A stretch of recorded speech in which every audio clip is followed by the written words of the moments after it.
Um estudo da rede Observatório do Clima aponta que o Brasil precisa reduzir em 92% as emissões de gases do efeito estufa até 2035 para contribuir de uma maneira justa com a proposta em limitar em 1,5 graus Celsius o aquecimento global. Para entender um pouco melhor desse estudo, eu vou conversar agora com o Cláudio Ângelo, ele que é coordenador de política internacional do Observatório do Clima. Cláudio, uma ótima noite e é um prazer recebê-lo aqui para conversar de um assunto que é tão relevante como esse.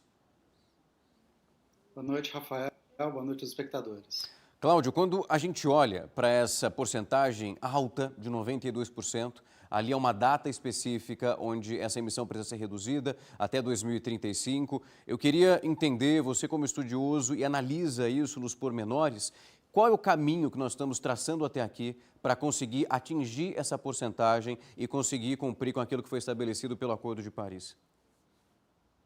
Rafael, a primeira coisa para lembrar, a ciência que a gente não tem muita saída.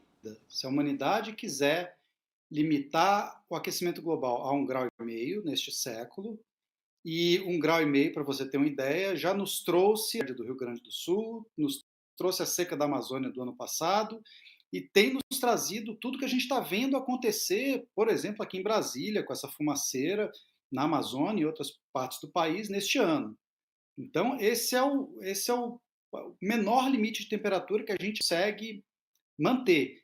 E a ciência nos diz que para ficar dentro desse limite, a gente vai ter que reduzir as emissões em 60% de toda a humanidade até 2035. O que a gente fez foi um exercício de saber a responsabilidade do Brasil nesse bolo global de emissões e traçar os caminhos justamente para o país se manter, dar sua contribuição justa para 1,5 graus. E para isso a gente vai ter que ficar com um teto de emissões em 2035 de 200 milhões de toneladas. Isso é bastante ambiciosa a redução.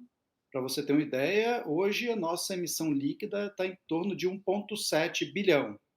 Então o Brasil vai ter que fazer um esforço muito grande, os outros países vão fazer um esforço muito grande, alguns países vão ter que fazer um esforço bem maior, inclusive, do que o do Brasil.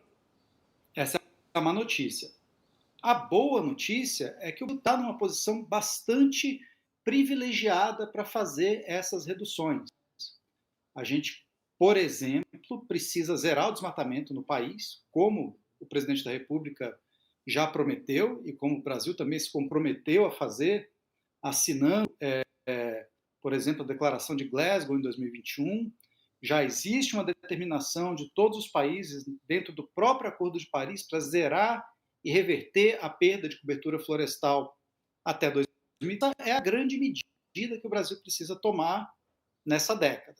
Tem outras coisas também a fazer, por exemplo, expandir práticas agropecuárias sustentáveis que já são adotadas hoje, para a gente poder sequestrar bastante carbono nos solos agrícolas. Isso é um ganha-ganha, porque os produtores rurais ganham com isso, e o clima ganha com isso também. Né? Você aumenta a sua produtividade, ganha mais dinheiro e sequestra carbono nesses solos. E outras medidas no setor de energia, onde o Brasil também tem uma posição muito boa por a gente ter uma matriz elétrica já bastante limpa. Então, é bastante desafiador, não vai ser um passeio no parque cumprir essa NDC, né, são chamadas essas propostas. Sim. A nossa proposta é bem ambiciosa, mas também significa oportunidades para o Brasil nessa nova economia. Cláudio, você abriu a sua fala dando um exemplo que eu acho muito bom. E isso eu digo bom para ilustrar, porque quando nós olhamos o exemplo que você deu, ele é trágico em todas as suas vertentes, o que aconteceu na região do sul do país, mas digo bom no sentido de ilustrar o efeito que isso pode causar. Nós estamos acompanhando na região norte do país, alguns rios já apresentando um estado de seca muito mais cedo do que nós vimos no ano passado.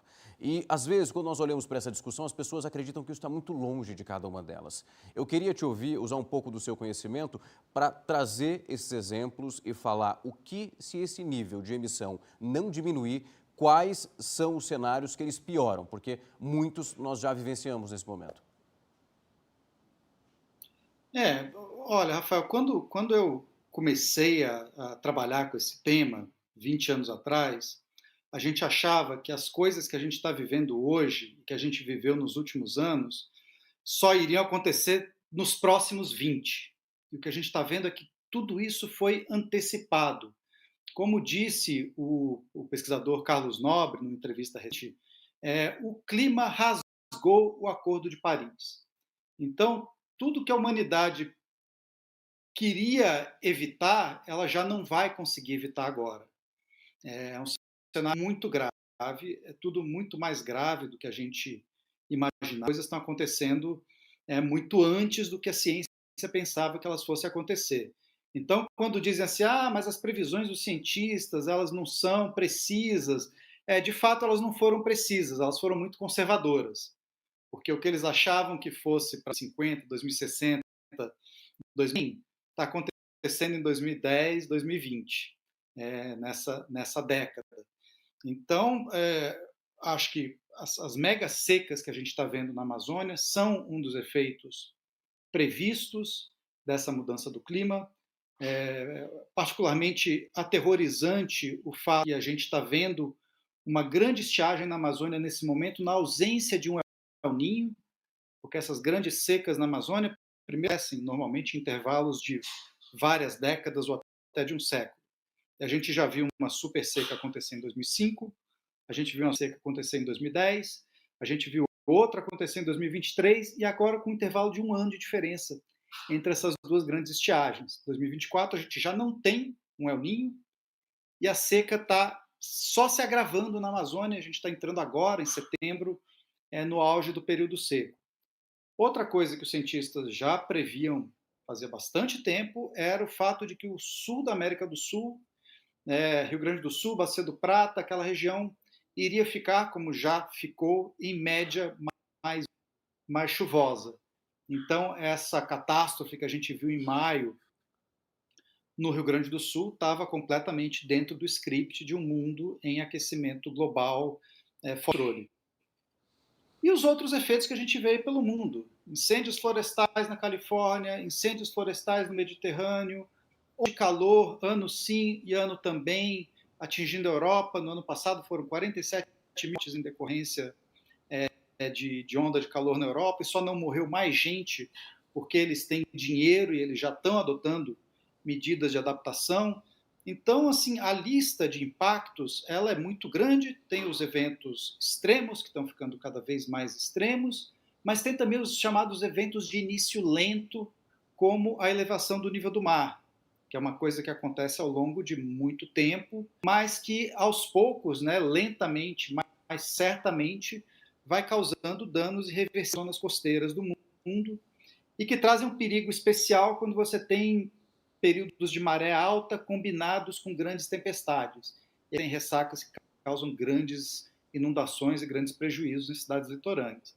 Então, isso tudo a gente já tem praticamente contratado no sistema climático global. Esse 1,5 graus, que é o limite do Acordo de Paris, a gente deve ultrapassar. A gente já ficou, no último ano, o ano inteiro a 1,5 graus, mas a tendência é que o clima volte ao aquecimento de mais ou menos 1,2, 1,3 graus até o final desta década.